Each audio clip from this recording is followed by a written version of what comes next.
Remember when Hudson built a sports car? This is what that is. But before getting into all of it, I'm your host, Jay, a boomer trapped inside a millennial's body. Welcome to What It's Like. We dive in deep on the history, specs, design. We see these cars like you've never saw them before. We also do engine episodes and company histories, and are quite active, posting between 3 and 5 episodes a week, all of which premiere at 8 p.m. Eastern Time. If that sounds right up your alley, subscribe and hit the bell icon next to it to never miss a video. 1955 Hudson model lineup consisted of, but before getting into all of that, let's rewind a little bit back to 1953. There is a lot going on over at Hudson. Hudson has to make a decision because there's a fork in the road, but instead of just two paths to go down, there's actually three. There is the compact car, which is becoming successful. There's also the sports car segment, which is also gaining in popularity. And then there's the V8. Hudson doesn't have enough capital to do all three, so they have to pick one or potentially two roads that they could go down. After weighing the options, Hudson would decide to go down the compact car route. Hudson's new compact car would compete with the Nash Rambler and the Kaiser Henry J, as well as the Sears Allstate and import cars like the Volkswagen Beetle. Hudson's compact car offering would be the Hudson Jet, which would come out in 1953. Designed by Frank Spring. Frank Spring was looking at all of the major cars that were being offered by companies like Chrysler, design cars, dream cars, concept cars, and he was inspired by Virgil Exner with the Chrysler Ghia. He wanted Hudson to offer a car like that, a low-slung halo car, offered for sale to the public instead of just a dream car. And to be fair, Hudson also wanted to offer some sort of halo car. The idea was originally to use the Hudson step-down chassis, and they wanted to compete with Corvette and the Nash Healey. Unfortunately, by 1953, Hudson didn't really have all that much money to work with. And after spending all kinds of money on designing an all-new chassis as well as an engine for the Hudson Jet line, Hudson didn't really have that much money left. So they gave Frank Spring the green light if he could use a lot of components that were used in the Hudson Jet. So like the chassis, the running gear, drivetrain, and dashboard would all be part of this new Halo car. To keep costs down even more, Hudson was able to partner with Touring in Milan, Italy. The body was formed over a steel tubular frame, unit body with aluminum body panels. The prototype show car cost $28,000 to build. The car made its rounds at various shows titled as the Super Jet. With all of the praise the car got, Hudson contracted, and I apologize if I say this wrong, Carrozzeria Touring in Milan, Italy, to build 50 cars. Hudson dealers began taking orders for the cars late 1953. But customers must have gotten sticker shock when they saw the price of the car. It was more than a Cadillac. The orders trickled in. Hudson capped production at about 25 units. It's important to note they did make a prototype four-door called the X161. Hudson would offer the Italia from 1953 through 1955. In 1954, Nash and Hudson would merge to form one of the most underrated, overlooked companies to ever spawn God's green earth, American Motors Corporation, or AMC for short. When the merger solidified, it was pretty much the death sentence of the Hudson Italia. Both Nash and Hudson nameplates would be used through 1957, but it's important to note that 1954 is looked upon as Hudson's last true year because after 1954, Nash didn't have a lot of money either. So they could not afford to do two brand new redesigns. So they had to choose which platform they were going to redesign. And they decided to keep the unit body platform because it would be cheaper to redesign. The step-down platform, though revolutionary when it first came out in 1948, was looking very dated by 1954. And because of the way the step-down design chassis was made, it would be harder to design another car to fit that chassis. So they decided to go with the unit body provided by Nash. Hudson's became more or less rebadged Nashes. The 1955 models were designed by Pininfarina. 1955 Hudson model lineup consisted of Rambler. You could get Rambler in either Hudson or Nash, as well as Metropolitan. You could get a Metropolitan as a Hudson or a Nash. Followed by the Hudson Wasp, which could be had in Super or Custom. Hudson Hornet followed that, could be had in Super or Custom as well. Italias were still being offered. Not sure if all the Italias were built in 1954 and they were just being sold as 1955 models, because the interesting note is the Jet was discontinued after the 1954 model year. Let's talk specs. 183 inches long, 70 inches wide, 52 inches tall. It rides a wheelbase of 105 inches. It weighs 2,705 pounds. Price, $4,805, which would be equivalent to you spending $58,086 in the year 2025. Total 1955 Hudson production was 51,314 units.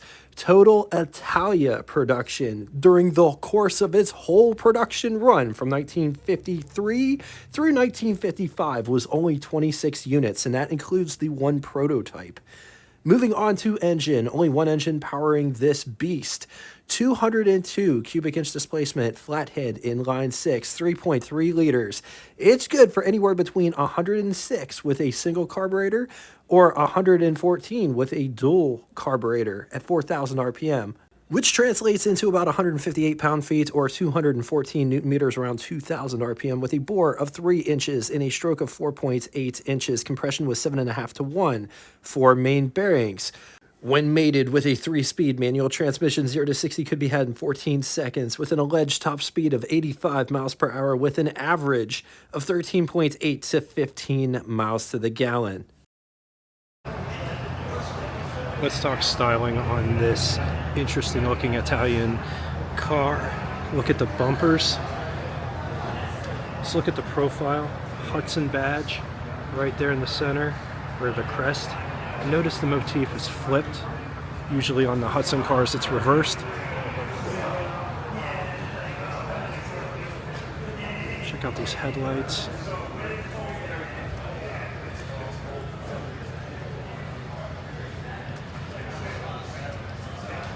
Hudson nice and proud on the front of the car.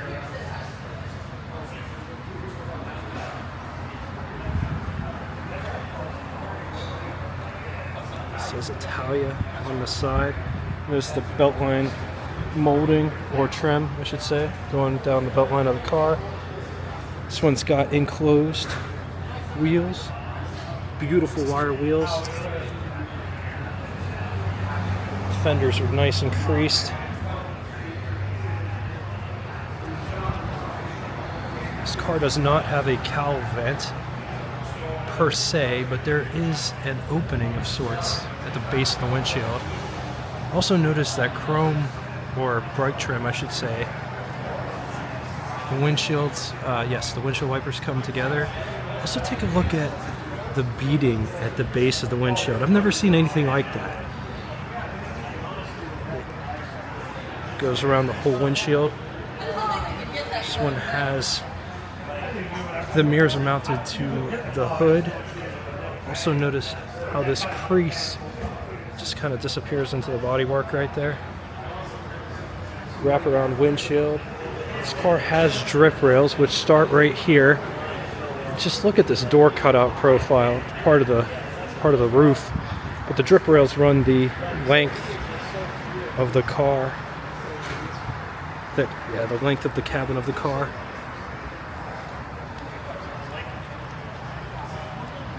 You could definitely tell that this is a Ghia design. The Ghia's designs have a certain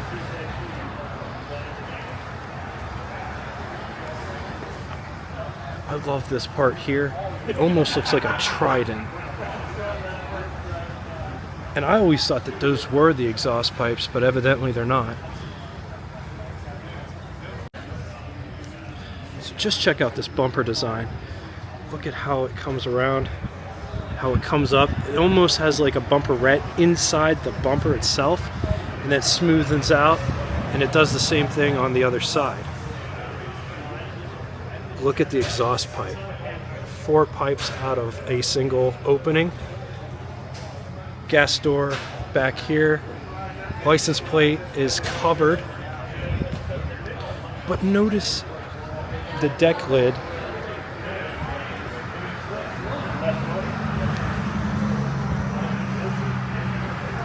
It's all pressed in.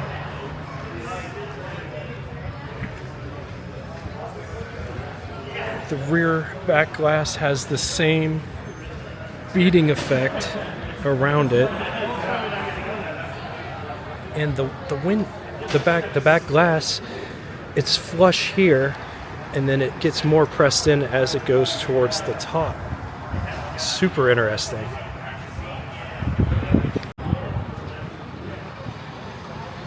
So getting inside.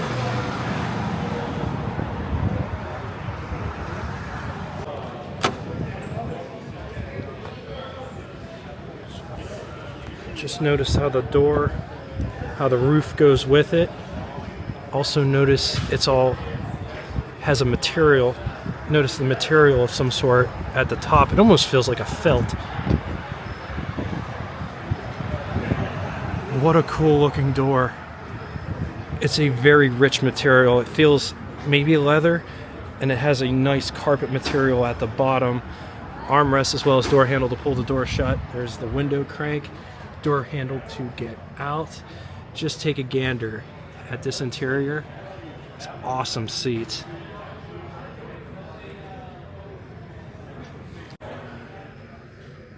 That's what over the hood would look like.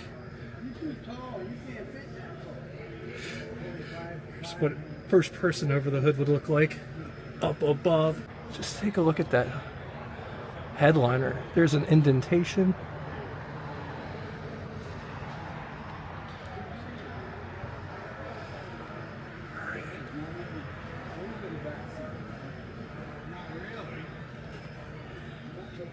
Taking a gander at the greenhouse or the pillar to glass ratio, it's pretty nice in this car. Very, very minimal blind spots. This is what visibility looks like out the back from the front seat. Behind the front seat is just a place to store stuff with straps. On the positive side, rare, different type of car, said to be a good road car, aluminum body, interesting doors and seats, running gear and drivetrain is the same as the Hudson Jet, so parts for the engine components can be readily available. Against it, styling is a bit much for some. Flimsy construction, body parts, trim parts, glass would all need to be made. All right, now it's time for Would You Rather. 2 scenarios today, and these are not fair by any stretch of the imagination, but which one would you rather have? 1953 Chrysler Ghia, or 1955 Hudson Italia, or 1956 Nash Palm Beach, which is my favorite dream car from the 50s. I'm going to leave this here for a minute. If you need more time, feel free to pause the video. On to the second scenario, 1941 Chrysler Thunderbolt, or 1955 Hudson Italia, or 1956 Dual Ghia, which, if you look at the Hudson Italia and the Dual Ghia, you can definitely see inspiration between both of these, which is super interesting. Anyway, leaving this here for a minute. If you need more time, feel free to pause the video. Now it's time for Name That Tune. First person to get both the name of the band, song title, and the song lyric that comes next. First person to do all 3 will have their comment pinned to the top of the comment section. Yeah, you beg for her to love you. Me, you don't ask. Just to reiterate, you need the name of the band, the song title, and the lyric or line that comes next. First one to do all 3 will have their comment pinned to the top of the comment section. Thank you all so much for coming out and watching this one. If you'd like to get in touch with me, shoot me a comment in the comment section below. I read and answer all comments posted. I'll say that for self-worth. I just say that it doesn't go unnoticed on this channel. I definitely read everything. Thanks again for everything that you guys bring in the comment section. I love reading the stories. I love reading when you guys had these cars and what you traded them for. I think that's really cool. So keep it up. You guys are awesome. And until next time, toodaloo! Welcome to the after show. This part of the video doesn't have any sound or commentary, but it gives you the opportunity to see this car in its entirety without a millennial trying to explain things. Enjoy.